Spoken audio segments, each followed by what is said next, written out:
patient information and consent. You're going to do the first name, the legal first name, legal last name, their suffix like Mr., Miss, or Junior.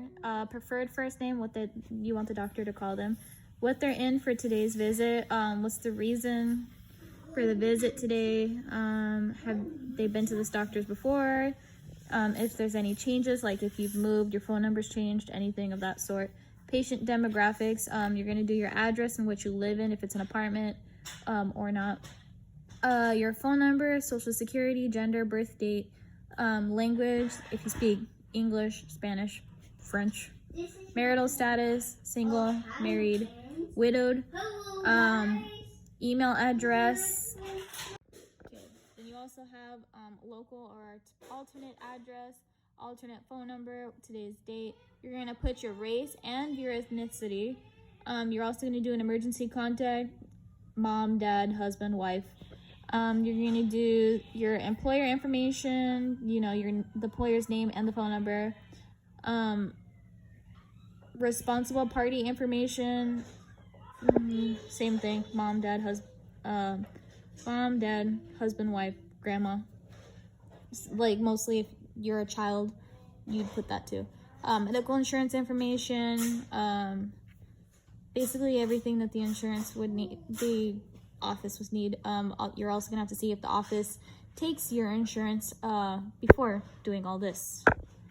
Then we have the patient consent treatment, like I voluntarily consent to any of the healthcare treatments, diagnostic procedures, and then also this whole paperwork is so like the office has all the information just in case, like let's say you go to the dermatologist, you go to the family care practice, you go to the gynecologist. This is what they would need in their system. So then you'd sign and date all of this, you consent. They're authorized payments to the medical office. You give permission to obtain medical medications, and then you'd sign that. Workers' compensation patients, I hereby authorize at the doctor's care to speak to rehabilitation specialists. In-house medication program, you're gonna sign that, read that. That's you get to take home medications directly from the office. So then that's like a whole program. This is your medical history. So like allergies, like me, mine's is like whole milk. I'd put that. I don't have an allergy to any medication. That's basically what this is asking though. You're gonna put your name, your date, and everything. Major illnesses. So let's say you've had hypertension, passed, never had it, NA. Diabetes, cancers, or other. So you put that. Any surgeries, major surgeries, you're gonna put that. Your family history. So does your mom have hypertension? Does your dad have diabetes?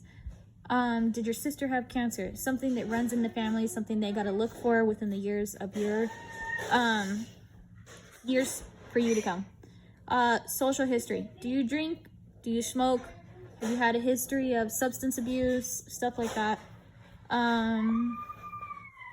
This is just asking like your preferred pharmacy name, address, when you had your last period for the girls out there, your tetanus shot, stuff like that. Are you breastfeeding? Are you pregnant? Then you sign that. Notice to privacy patient, doctor's care PA. You're going to sign and date that. Read it. Always read your stuff. Authorization for release of information. So let's say you have to go to a different doctor's office. Boom. This is the authorization that they need.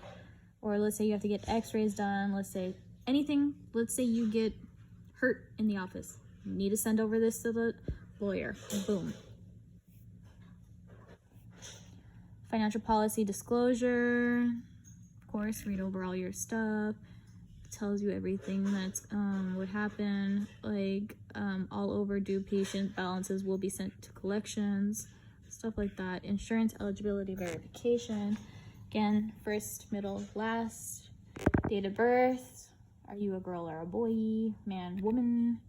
Insurance office manager's name. Date verified. Plan type, PPO, HMO, POS, and then all that.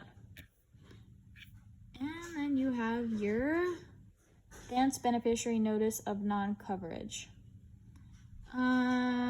If Medicare doesn't pay for blank below, you may have to pay Medicare. Medicare does not pay for everything, even some care that you, excuse me, I can't talk, or your healthcare provider have good reason to think you need. So basically, I guess whatever the insurance doesn't cover. So you're basically gonna pick a box. I don't want the blank listed above. I want the blank listed above, but do not bill Medicare. I want the blank listed above. You may ask to be paid now, but I also want Medicare billed to the official decision of payment. Read the notice, informed decision about the care, and then you'd sign and date that. Pick an option, sign and date. Physician-patient arbitration agreement. You're gonna read that. It's basically the agreement for them. Sign and date that. This is for Illinois workers. Advance directive. So your name, your date of birth, your social security number, read 1, 2, 3, and 4.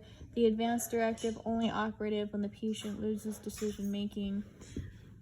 So basically what would happen if something were to happen to you? Do you want them to do CPR? Do you want them to do ventilation? Do you want them to do cardiac resuscitation, renal dialysis, blood transfusion?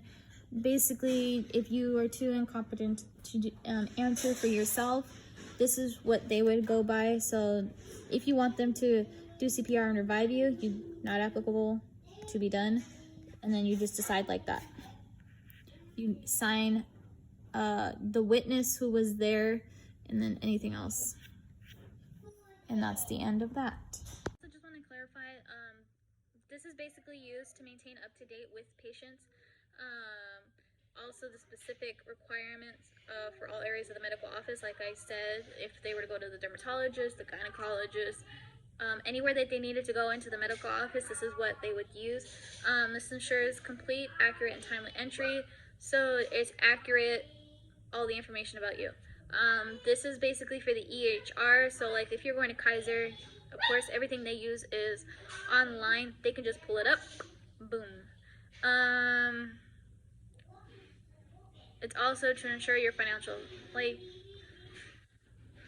let's say you have an HMO.